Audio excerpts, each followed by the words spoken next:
ஓம் ஸ்ரீ மாத்ரே நமக. ஓம் ஸ்ரீ குருபியோ நமக. ஓம் ஸ்ரீ கணேசாய நமக.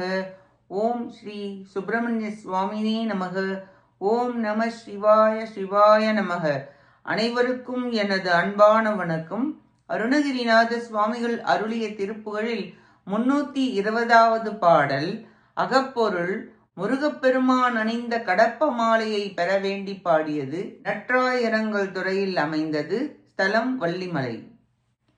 அல்ல சல்லடைந்த வில்லடலனங்க நல்லி மலரம்பு தன்னையேவ அல்லி எரி சிந்த இல்லை மதி தென்ற ஐயம் ஊதுகின்ற அணை ஊடே சொல்லும் அரவிந்த வள்ளி தனை நின்று தொல்லை வினை என்று முனியாதே துய்ய வரி வண்டு செய்ய மதி உண்டு துள்ளிய கடம்பு தரவேணும் கள்ளசலமங்கை எல்லையில் விரிந்த கல்வி கரை கண்ட புலவோனே கல்வொழுகு கொண்டை வள்ளல் தொழு அன்று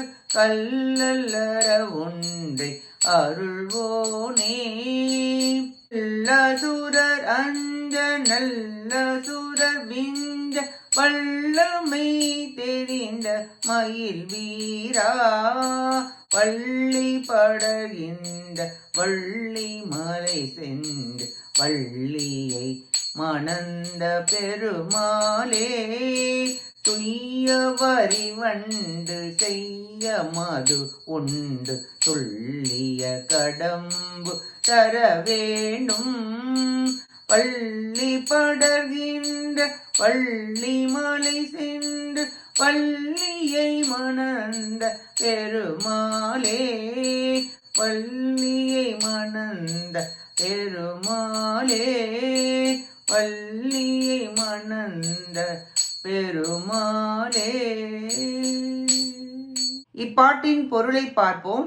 மலைமகளான உமாதேவியின் முன் சென்று பறந்து விரிந்த கரையை கண்ட புலவர் பெருமானே, தேன் நிறைந்த கொன்றை மலரை தரித்த சிவபெருமான் வணங்கி கேட்க ஒரு மொழியின் பிரணவ உட்பொருளின் உரையை உபதேசித்தவரே, வலிமை வாய்ந்த அசுரர்கள் அஞ்சுமாறும் நல்ல அமரர்கள் தேவர்கள் வாழவும் உமது ஆற்றலை காட்டிய மயில் வீரரே, வள்ளிக்கொடி படரும் வள்ளிமலையில் வள்ளிநாயகியை மணந்து கொண்ட பெருமிதம் உடையவரே, இரவு நேரத்தில் மன்மத வில்லாலும் மலர்கனையை செலுத்துவதாலும் சந்திரனாலும் தென்றல் காற்றினாலும் தலைவன் வருவானோ என்று அச்சத்துடன் மாதர்கள் பழி சொல்லை கேட்டு துன்பப்பட்டு லட்சுமி போன்ற இப்பெண் பழைய வினையால் துன்பப்படுகிறாள் என்று என்னைத்தான் வெறுத்து துயரப்படாமல் இருக்க வரிகளை உடைய வண்டு தேனை பருகி துள்ளுகின்ற உமது கடப்ப மலர் மாலையை தந்தருள் வீராக என வேண்டி பாடுகிறார்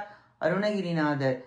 இத்திருப்புகழ் அகப்பொருள் துறையில் நற்றாயிரங்கள் துறையில் நாயகனை விரும்பி வேட்கை கொண்டு வாடி வருந்தும் தன் மகளை குறித்து தாய் இறங்குகின்ற தன்மையில் பாடப்பட்டது. ஒரு தாய் தன் மகள் தனிமையில் கிடந்து தவிப்பதை பார்த்து, முருகா, இப்புதல்விக்கு உன் கடப்ப மலர் மாலையை தந்தருள்வாயாக என வேண்டி நிற்கிறார். இத்திருப்புகழில் முக்கிய ஒரு வரலாற்றை பாடியுள்ளார் சுவாமிகள். ஒரு காலத்தில் தேவர்கள் முனிவர்கள் அனைவரும் குழுமி அதில் யார் முதன்மையானவர்கள் என்று தேர்ந்தெடுப்பதற்காக அவர்களுக்கு வித்வத்தாம்பூலம் தர வேண்டி ஆராய்ச்சியை தொடங்கினர். அனைவரும் முதலில் ஔவையாரை தேர்ந்தெடுத்தனர். அவர் நான் தகுதியானவள் இல்லை எதற்கு என்று கூறி தேவர்களுக்கு அதிபதியான தேவேந்திரன் என கூற, தேவேந்திரன் அகத்தியர்தான் தகுதியானவர் என்று கூற, அகத்தியர் சரஸ்வதி தேவிதான் தகுதியானவள் என்று கூற, சரஸ்வதி தேவி 4 வேதமும் உணர்ந்த பிரம்மாவை தேர்ந்தெடுக்க, பிரம்மாவோ ஞானேஸ்வரியான ஞானாம்பிகையே உமாதேவியே தகுதியானவள் என்று கூற, அனைவரும் திருக்கைலாயம் சென்று தாம்பூலம் ஏற்க கோர, உமாதேவியானவர் நன்று நன்று இதற்கு உரியவர் ஞானஸ்கந்தன் ஞான பண்டிதன் சிவகுருநாதன் குமாரசுவாமியான முருகன், நானோ வெறும் ஓடுதான் அவன்தான் முத்து என கூற, அனைவரும் சென்று கந்தகிரிக்கு சென்று ஏற்றருள வேண்டி அதனை ஏற்றுக்கொண்டு அருள் புரிந்தார் முருகப்பெருமான். சகலகலா வல்லவர், கல்விக்கரையை கண்டவர், வித்வத்தாம்பூலம் ஏற்கும் தகுதி படைத்தவன் முத்துக்குமார சுவாமியான முருகப்பெருமானே என அனைவரும் ஒப்புக்கொண்டு அனைத்து முருகன் அடியார்களும் அதை ஏற்று அனைவரும் வணங்கினர்.